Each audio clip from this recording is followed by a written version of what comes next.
What is up, everybody? Welcome back to another episode of Bitcoin and Markets. My name is Ansel Lindner, and today I'm going to be going over the Bitcoin price, some ETF update news, and then the big one is the Fed Bitcoin policy letter that came out and stablecoin policy letter. We're going to be reading through an article about that one.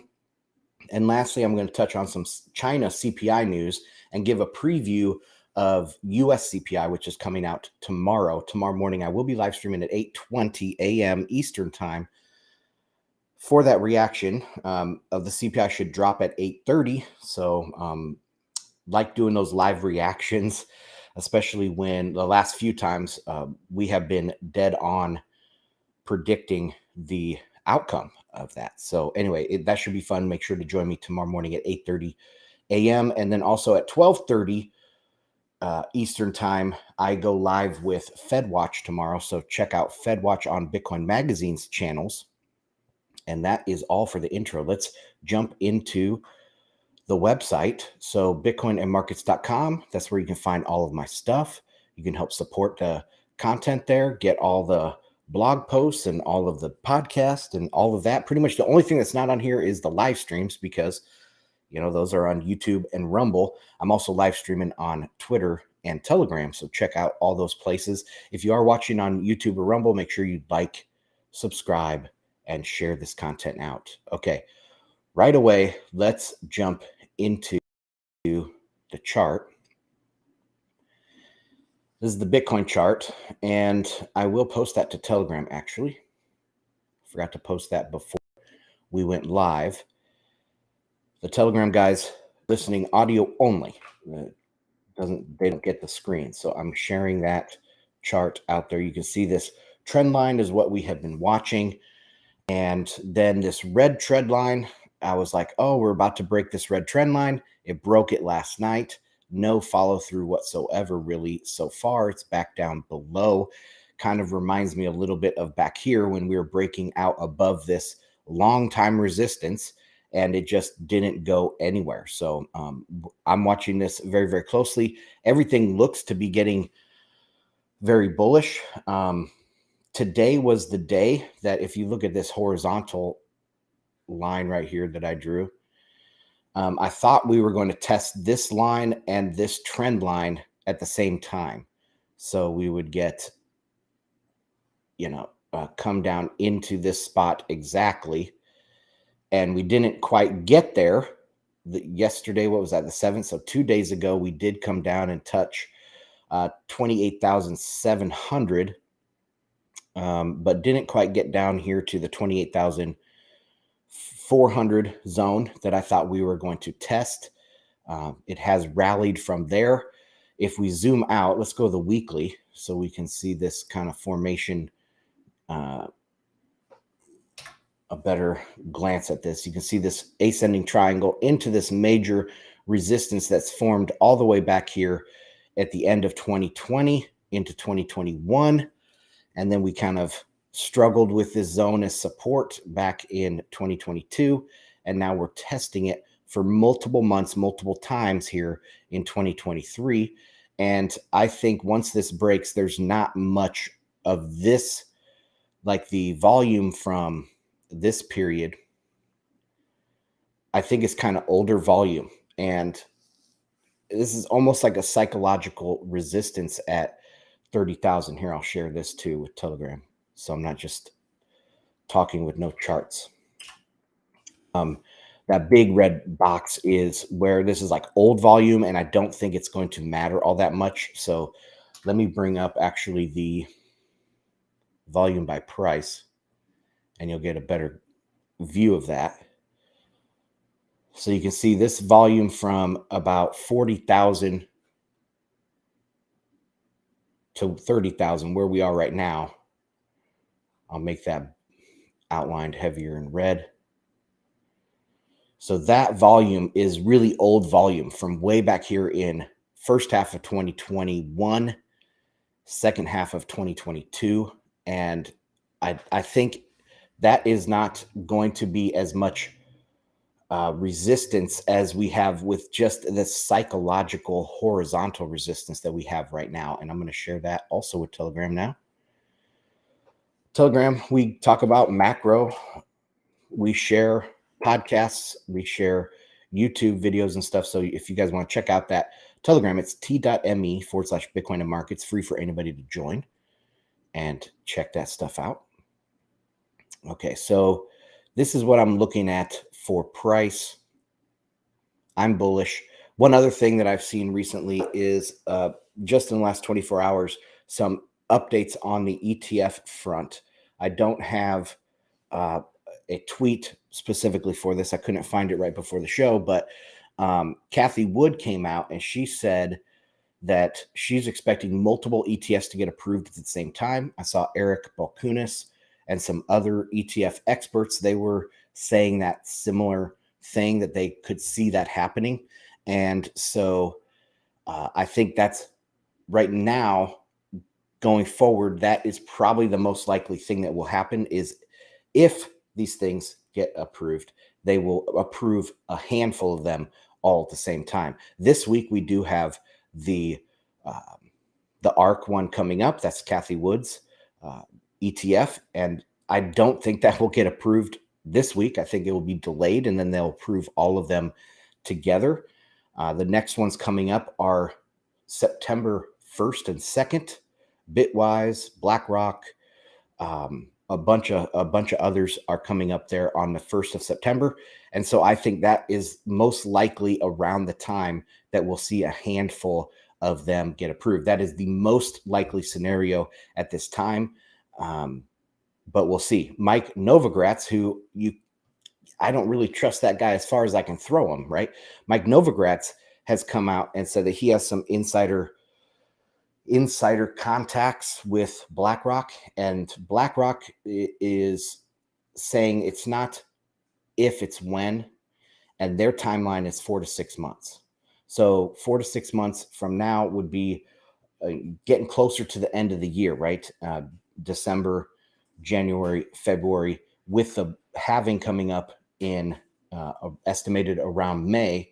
So before the halving is when BlackRock is expecting it. So it could be the September 1st time that I was talking about, or it could be later into the fourth quarter, but we'll have to wait and see. It's looking more and more likely. Every day that goes by, it's starting to look more and more likely. The only thing that's not keeping up is price. And that's why I was getting really bullish about this small little breakout that we saw. Let me hide the volume by price. The small little breakout that we saw yesterday, I was like, okay, this is it. The price is going to catch up to the rhetoric or the narrative that's out there about the ETFs and about how bullish Bitcoin is, because all the fundamentals are extremely bullish. But that didn't happen. It's been pushed back down. But right now, it does look as though there's a better chance that we are going to see a return to the top of this pattern. And after that, maybe a little bouncing around and then finally break out somewhere like this. I don't know. We'll have to wait and see on that. Okay, so that is the Bitcoin price. That's the Bitcoin ETF news. Let's get into the Federal Reserve's new policy. And this is a story from CoinDesk, archive link, of course. So Fed starts new program to oversee crypto activity in U.S. banks. Fresh crypto guidance, fresh Bitcoin guidance. For people new, I mean, what does crypto even mean? These people that write this from CoinDesk, of course, they're shitcoiners, but they can't even describe what they mean by crypto, the word crypto. Why use it? Why use that word? Because they're trying to, hide, they're trying to sneak in all of the scams with Bitcoin. So we should just, every time we see crypto, we should just change it to Bitcoin. Actually, that would be cool if someone made an extension for browsers and it just said, anytime there was crypto, you just changed it up with Bitcoin. But okay, so fresh Bitcoin guidance from the U.S. Central Bank doesn't represent a departure from previous policy, but it provides more details on what the Fed expects from banks. The U.S. Federal Reserve is starting a new program for overseeing banks' crypto activity. And it further clarified its requirement that the lenders under its authority get approval before engaging in digital asset activities. So that doesn't sound so bad. I read through this letter. I guess it's a policy letter or whatever from the Federal Reserve. I read through the three things. There's an introduction one, and there's a one that talks about Bitcoin, and then there's one that talks about stable coins. And overall, it was quite positive. Actually, let me bring that up and highlight a couple of the sections that I thought were important. So this is the initial thing here. Nothing super exciting in that first one, but here is the one that's talking strictly about crypto or crypto assets, distributed ledger technology, and complex technology driven partnerships with non-banks. Okay, so that is what they're talking about here. And this is an important paragraph. The program will work in partnership with existing Federal Reserve supervisory teams to monitor and examine novel activities conducted by supervised banking organizations. Now, the Fed is the banking regulator in the United States, the domestic banking regulator. It is not a central bank per se. It is a domestic banking regulator. You know, the old thing about the Federal Reserve is neither federal nor reserve. You know, it's double speak. Well, the central bank is a domestic banking regulator. So this is their job, actually. So let me read that again. The program will work in partnership with existing Federal Reserve supervisory teams to monitor and examine novel activities conducted by supervised banking organizations. Supervised entities engaging in novel activities, and this novel means, you know, Bitcoin related, engaging in novel activities will not be moved to a separate supervisory portfolio. Okay. Instead, the program will work within existing supervisory portfolios and alongside existing supervisory teams. So Bitcoin is not getting a whole new thing. All right. It's supposed to be a minimal change. Most of these existing rules are just going to apply to banks that bank with Bitcoin companies or have Bitcoin related assets on their balance sheet. Now, the program will leverage current supervisory processes to the extent possible to maximize efficiency and minimize burden. All right. Then another important one here is this paragraph here. The program will help ensure that regulation and supervision allow for innovations that improve access to and the delivery of financial services, while also safeguarding bank customers, banking organizations, and financial stability. So, yeah, I mean, it's not obviously the best system is the most free system. The least regulation is the best system. But this is existing. It's not like they're coming after Bitcoin. I mean, if you would ask, damn, I hit my mic. Sorry about that. If you were to ask Bitcoiners 4, 5, 6 years ago what they thought was going to happen, of course, they were going to ban Bitcoin. They were going to ban it. They're going to make it illegal they're going to close down on ramps and off ramps. And, you know, they're walking this fine line here. They're not attacking Bitcoin by this whatsoever. But they are making it harder for the outright scams. Okay. So let's just read that sentence again. The program will help ensure that regulation and supervision allow for innovations, which that's Bitcoin. Altcoins are not innovative unless you want to innovate in new types of scams. You know, all altcoins are a spectrum of Ponzi scheme mixed with pyramid scheme, mixed with outright fraud. Okay. And the only innovation is how they package that and market it. That's it. That's the innovation from the altcoin side. So when the Fed knows this, okay, Gary Gensler knows this. So the program will help ensure regulation and supervision to allow innovations, but not scams. The innovations have to improve access to and delivery of financial services. Pretty simple. While also safeguarding bank customers, banking organizations, and financial stability. Okay, now whether they do this, whether they're able, these regulations are able to deliver is a different question. Okay. But they're not banning Bitcoin. This is the lightest touch possible while threading this needle between allowing Bitcoin innovation and safeguarding against scams.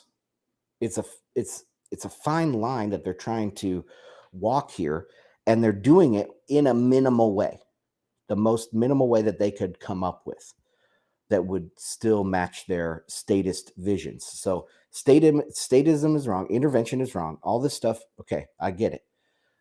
But like this is, if you were to give me two options between this and like a real crackdown on Bitcoin, of course you're going to choose this. It's going to be much better. It's not a crackdown. It's actually going to help Bitcoin. And this also, from the respect of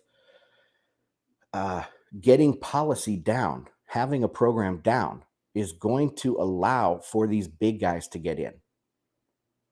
And I know I just got into a back and forth on Twitter about how Bitcoin is going to revolutionize the third world and finally get rid of all those Western exploiting colonialists, right? I mean, that's Bitcoin is supposed to empower the little guy, and it will allow you to save money. It will allow you to it'd be harder to tax you, probably minimize tax burden and things like that. So that will be good for the little guy, but it will also be good for the big guys. And if you have a billion people put in $1, that's not going to have as big an impact as you have one billionaire put in, 1 billion or 5 billion or 10 billion. So it's the big guys that need to be made comfortable if you want hyper Bitcoinization. You don't want to fight the big guys. And plus, a lot of the rich folks, and I know this is unpopular, and it was not my position just probably 10 years ago, but most of the rich people, especially in the US, got rich by solving a problem and providing value. I just saw a list of like the top 10 people in the US. Like Elon Musk is at the top. You have Bill Gates on there. You have all the big names, Warren Buffett and stuff. But they all started, they didn't come from a rich family. They were self-made. And yes, there's some corruption maybe that could have helped them along the way. Obviously, with Warren Buffett, there was that way. And Elon Musk has had his fair share of getting government handouts and stuff. But they're not silver spoon kids. Okay, they actually created a business and got ahead by doing really good work. And for the most part, the rich people like that. So I am not against rich folks. I think the people that call for Africa to be saved by Bitcoin, that Africa is going to turn Bitcoin into some super powerful economic juggernaut and just unleash the power of the African continent. That's not going to happen. But they have this innate hatred for rich folks. I like rich folks. They're the people that solve our problems, and so, yeah, I think they want to get involved. They will get involved, and anything that makes them more comfortable with getting involved is going to be good for the world. It's going to be good for Bitcoin.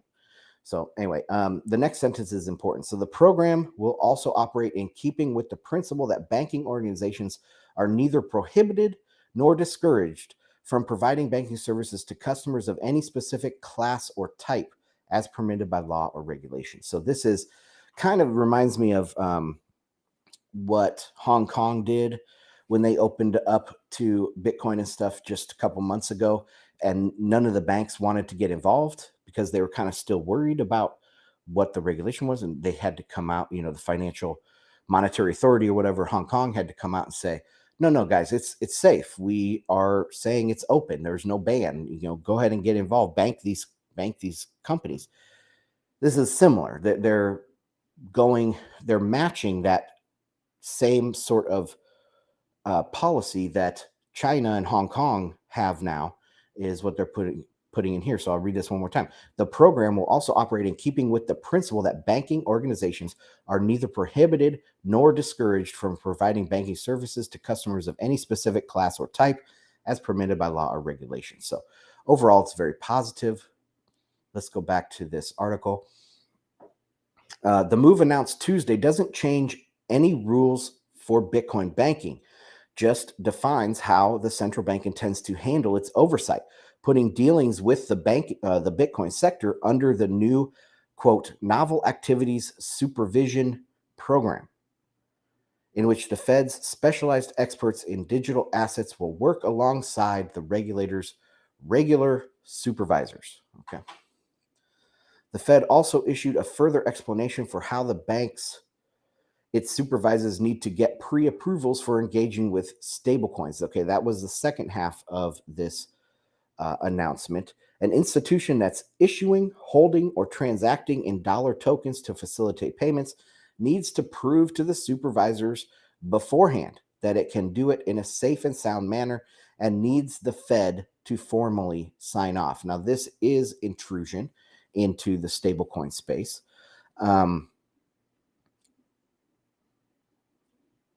But it's not going to stop people from using stablecoins, okay? It's not going to stop PayPal's bank from banking PayPal or Coinbase's bank, or any of these big companies. They just have to. Those banks just have to get with the Fed, and yeah, that is a problem. Okay, that is kind of a what is that called? A pinch point or a choke point, I guess, but it is a point of failure, a single point of failure that you could say, oh, well, the Fed just won't let anybody use stablecoins. But I think that's highly unlikely. They might not let them use DAI or Luna. Wasn't Luna the stablecoin, or was it Terra that was a stablecoin for the Terra Luna? I mean, those are scams. And if you're a bank and you're like, oh yeah, I really want to get involved with this Terra Luna, I want to provide, and the Fed will be, man, are you serious? Why not use Tether? Why not use PayPal USD, right? And so it is a check and balance. I mean, maybe I just have rose-colored glasses on for this, but look, this altcoin side of the house is extremely scammy, and everybody realizes it now. They're not coming after Bitcoin. If you read these, trying to find where they're coming after Bitcoin, they're not. They're not going to. BlackRock applied for a spot Bitcoin ETF. All of these big, asset allocators, they want to get involved with Bitcoin. They're not going to come in and ban Bitcoin. So now you have to read this from, well, what are they trying to ban? If they're not banning Bitcoin, what are they trying to get in the way of? Altcoins, scams, outright fraud that's out there. All right, let's keep going. That permission could be difficult to win because each bank will need to demonstrate it can, quote, identify, measure, monitor, and control the risks of its activities, end quote. And the Fed will be looking for any vulnerabilities to money laundering, customer runs, and hackers, among other things. Okay. The central bank's announcements were meant to reinforce the crypto guidance, or Bitcoin guidance, damn it, it issued in January. And the Tuesday statements come fast on the heels of PayPal's news that it will roll out its own stablecoin. Remains to be seen how successful this PayPal stablecoin will be. The U.S. banking regulators have been clear during this administration that they intend to maintain a substantial barrier between the banking system and the Bitcoin sector, though they also insist that lenders are welcome to keep experimenting under their close supervision. The new Novel Activities Program will inform each bank when its digital asset exposure is going to come under review, the Fed said. Quote, the level and intensity of supervision will vary based on the level of engagement in novel activities by each supervised banking organization, according to the regulator. Meanwhile, the central bank said its new program, quote, will help ensure that regulation and supervision allow for innovations that prove access to and delivery of financial services. And I read that one a little bit earlier. So the altcoiners don't like this. I saw Nick Carter wrote a thread about this saying, oh, it confirms choke point 2.0 and stuff. No, I mean, for scams maybe, but not for Bitcoin, not for Bitcoin. And also we can look at this from a perspective of Wall Street, the multipolar world, Wall Street versus Davos, right? Wall Street versus the Marxists, BRICS, China. I talked about China's allowing Bitcoin into Hong Kong and stuff, using very similar language, like not discouraging, almost promoting them to bank these companies. So if we look at that, I mean, this is positive, people. This is positive. Okay, that is that. Let's go on to the Chinese CPI. And I'm going to share this link with Telegram. All right. So this is from Zero Hedge. Is China's deflation yesterday's news? The main data story overnight was China CPI slipping into deflation. So let's look at this. These are year over year. The red is China CPI year over year. And you see it dropped below 0 to 0.3, negative 0.3. The PPI, though, the producer price index, which supposedly leads the CPI by 3 to 6 months or so, is all the way down at negative 4 year over year.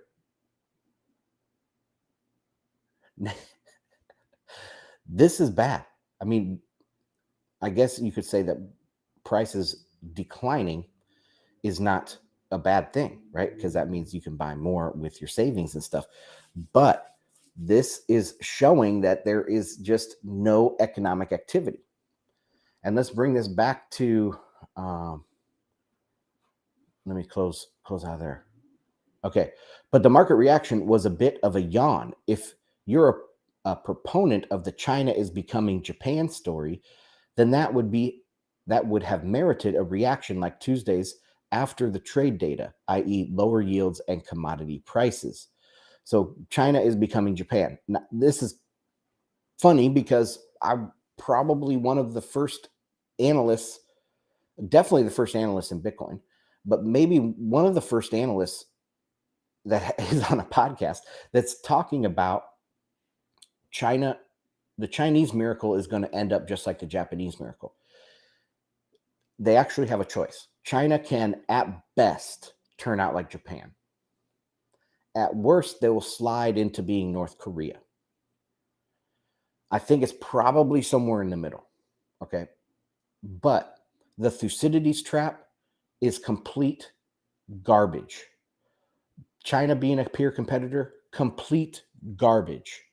And now when you look at the multipolar world aspect of this, people think China, like the 21st century is going to be China's century. Complete garbage. China's through. They might start a war because you have a patriotic war. Maybe the CCP is feeling threatened at home, so they start a war abroad. The classic formula. But it's not going to save their economy. Their economy is built off of being the factory of the world, getting globalized imports and globalized exports. That's what they depend on. The era of globalization is going away. If they start a war, do you think people are going to want to trade with them? No, they're going to get sanctioned, just like Russia. And I'm not saying that's good, but the Chinese economic model cannot function like that. Russia could survive because they export natural resources, and people just want those natural resources, right? But China is dependent on a free and open import-export market. All right, let's go to this Jeff Schneider. I've interviewed him on FedWatch, and I'm thinking about getting him back on here shortly onto FedWatch. But he's talking about, he has a bunch of tweets here talking about this bad situation in China. Let me go to some of this stuff. So China reported another negative PPI, producer price index, month over month and year over year, that was less negative than June. Either way, you could see just that globally synchronized means what globally synchronized means. So Jeff Schneider's big thing is we have globally synchronized economy. If China has trouble, the US will have trouble. One of the differences with my analysis versus Jeff's analysis is I think that synchronization is breaking down. So the US can still perform okay. We're not going to go gangbusters or anything, but we can avoid recession and just have this long silent depression of 1% growth while China collapses. Because the US is not dependent on imports, exports from China. I think China's economy is like 40% dependent on exports, where the US economy is only 10% dependent on exports and imports, international trade. The US, it's actually 20% for the US if you include Canada and Mexico, but those are friendly bordering countries, North America. So though if you don't count North America, then it's only 10% of our GDP is dependent on international trade, where China is in a horrible position when globalization breaks down. Their entire model is predicated on this. But man, that does not look very good for China. And what happens, leading into tomorrow's CPI coverage, what does that portend for US CPI? Prices going down in China, prices probably coming down here in the United States. Let's look at the import-export numbers. So this is U.S. demand for foreign goods falling at a pretty sharp rate through June, too. Again, global trade recession from this side. So this is imports. You see imports into the U.S. are falling. That demand for imports is falling. I mean, prices are not rising from China right now. It's demand. Demand from the rest of the world is falling off of a cliff. And if you don't have demand, if China doesn't have demand, they don't have a market. All right. So imports are going down. But he also shows exports for the U.S. And they're coming down too, but not nearly as much. So imports are falling faster than exports. That means our trade balance is going to go up or be positive or improve, which when you calculate GDP, whether you agree with the way they calculate GDP or not, GDP, that's a positive for GDP. So we can expect to see, if imports are falling faster than exports, that's going to have a positive impact on GDP, which we could see 1-2% year on year for GDP, where China is in the opposite direction. Okay, that their import-export situation is taking away from their GDP. So that's the difference. And now, if you're a capital allocator, where are you going to put your capital? Are you going to put it into China? No, you're going to take it out as much as China as you can and put it into US dollar denominated assets. It is a bonus for the US assets. Okay, and I talked about how that is going to affect CPI. Let's talk about CPI a little bit. I'll just go back to my website. So CPI due tomorrow. Consensus is actually, let me go to this other one. This is Cleveland Fed's inflation nowcast, and they have July of 0.41, but they have been on average in the last 6 months, they have been on average 0.2% above. So they've overestimated the CPI by 0.2% month over month on average over the last 6 months. So if that goes again here, You can expect a July number tomorrow morning of 0.2%. I think consensus, I haven't read any articles yet. I usually do that the morning before 8:30 of the consensus of what Wall Street is thinking. I think last I saw was like 0.3%. I think we're going to come under that. Depends how much gas has contributed. Let's take a look at the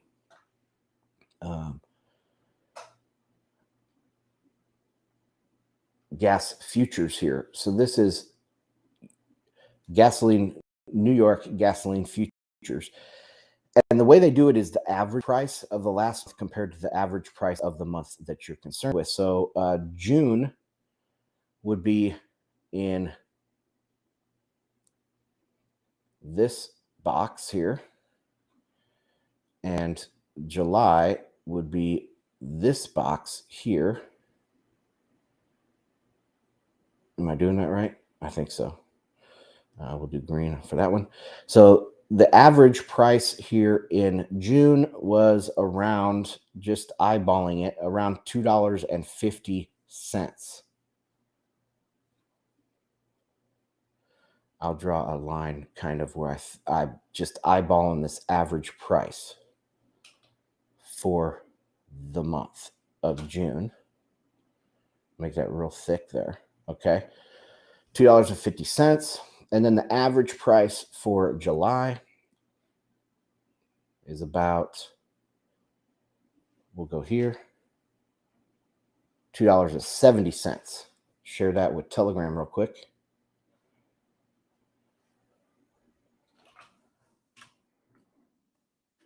So even though the price really did explode there in July, it's the average for gasoline.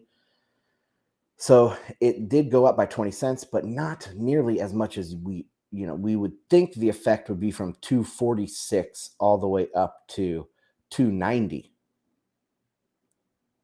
But it's not. It's actually from 250 to 270. So that's a much smaller. And anyway, that's a big component here that we have to look at. What's the other big component that I'm watching is the shelter component, which has started turning over and coming back down. If shelter falls rapidly, I think shelter and several other components are going to start falling. And gasoline, yes, has had a temporary uptrend right now, an uptick, but that will probably turn back over. So overall, I do think I stick with my call here of 0.2% month over month and 3.2% year over year for CPI tomorrow morning. And we'll see. After I read all the updates in the morning, perhaps I slightly modify that. But be ready for all of the reacceleration narrative that's going to come out, because it's going from 3% to 3.2% year over year. But of course, people are too concentrated on year over year. They need to be concentrated on month over month, because year over year does not give you an idea of change of direction. I've gone into that a lot in other podcasts. So if you guys are new and you want to know what I'm talking about, maybe go back to last month's CPI, and I probably go into it in depth there. Maybe I'll talk about that in the morning. Okay, what else do I have on my list for this? So today we covered Bitcoin price, the Fed novel innovation program, or whatever they're calling it. I think that is going to end up to be positive for Bitcoin, because it's going to make the big asset allocators more comfortable. It's getting more professionalized, and love it or hate it. I mean, I would prefer to have less government intervention, but they're not fighting Bitcoin. It's amazing. It's amazing. And Bitcoin is able to fight. If they wanted to fight Bitcoin, Bitcoin would be able to fight, but they're not. And a lot of this is looking like competitive positioning, trying to match Hong Kong's positioning in the United States, also provide that clarity that the BlackRocks of the world want. So that's how I'm interpreting that new program by the Fed. And lastly, the Chinese CPI China is in big, big trouble. Their CPI is now in outright deflation year over year. Their PPI is -4% year over year, which is incredibly low. And US CPI is coming out tomorrow. Join me 8:30 a.m. Eastern for that live reaction. And that's going to do it for today, guys. Hope everybody is doing well, and I'll see you in the next one. Bye.